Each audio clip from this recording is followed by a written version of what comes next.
నమస్తే అండి అందరికీ. ఒక స్నాక్స్ రెసిపీతో మీ ముందుకు వచ్చానండి. అది చెక్కలు. చాలామంది వీటిల్ని పప్పు బిళ్ళలని కూడా అంటారు. మేమైతే చెక్కలు అని పిలుస్తాము. చాలా టేస్టీగా వచ్చాయండి. ఈ వీడియోలో ఎలా చూపిస్తున్నానో ఆ విధంగా చేసుకోండి, చాలా బాగా వస్తాయి. ముందుగా మిక్సీ గిన్నెలోకి ఒక 4 పచ్చిమిర్చి అలాగే ఇంచు అల్లం తీసుకొని మిక్సీ పట్టుకోండి. నేను ఇక్కడ 1/2 కిలో వరిపిండితో చేసుకుంటున్నానండి. ఇలా హాఫ్ కిలో వరిపిండి ఇలా గిన్నెలో వేసుకొని అందులోకి కొంచెం సరిపడా సాల్ట్, అలాగే ఒక స్పూను కారము, అలాగే ఒక చిన్న కప్పు నువ్వులు, అలాగే ఒక చిన్న కప్పు చిన్నగా కట్ చేసుకున్న కరివేపాకు, అలాగే మనం పేస్ట్ చేసుకున్న పచ్చిమిర్చి అల్లం పేస్టు, అలాగే ఒక స్పూన్ జీలకర్ర, అలాగే 1 గంట ముందు నానబెట్టుకున్న సగ్గుబియ్యము 1 కప్పు, అలాగే 1 గంట ముందు నానబెట్టుకున్న పచ్చిశనగపప్పు ఇక్కడ చూపిస్తున్న చిన్న కప్పుతో 2 కప్పులు వేసుకోవాలి. వేసుకున్న తర్వాత ఒక చిన్న కప్పు ఇక్కడ చూపించిన కప్పు అండి, ఆ కప్పుడు నెయ్యి కూడా వేసుకోవాలి. నెయ్యి ప్లేస్లో డాల్డా వేసుకుంటే ఇంకా బాగా వస్తాయండి. ఈ విధంగా కలుపుకోవాలి. కలుపుకున్న తర్వాత వేడి నీటితో మాత్రమే ఈ పిండి అనేది మనం కలుపుకోవాలి.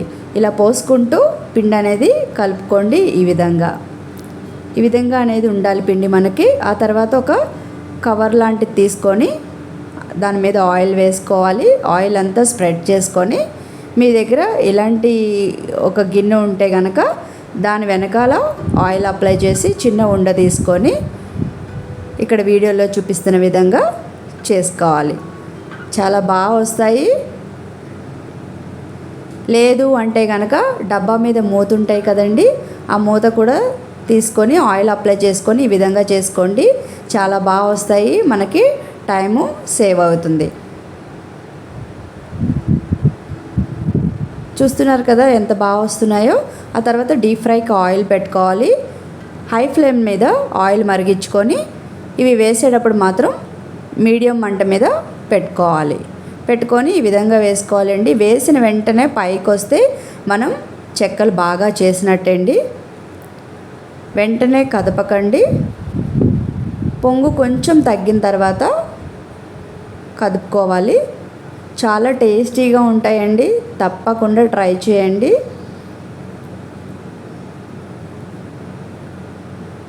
చూస్తున్నారు కదా, ఈ విధంగా మనము పొంగు తగ్గిన తర్వాత ఈ విధంగా అనేది తిప్పుకోవాలి.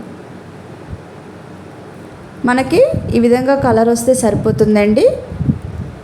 తీసేసుకోవాలి. పొంగు అంతా చల్లారిపోతుంది. చల్లారిపోయిన తర్వాత మనము ఇవి తీసేసుకోవాలి. తీసుకొని మళ్ళీ వేస్తున్నానండి నేను. వేసిన వెంటనే ఇలా పైకి వస్తే చెక్కలు బాగా చేసినట్టు. వెంటనే కదపకండి, మీడియం మంట మీద చేసుకోండి. ఈ విధంగా కలర్ వచ్చిన తర్వాత పక్కకు తీసుకోవాలి. చాలా టేస్టీగా ఉంటాయి. అలాగే పిల్లలు స్నాక్స్ బాక్స్లో కూడా మనం పెట్టొచ్చండి ఇవి.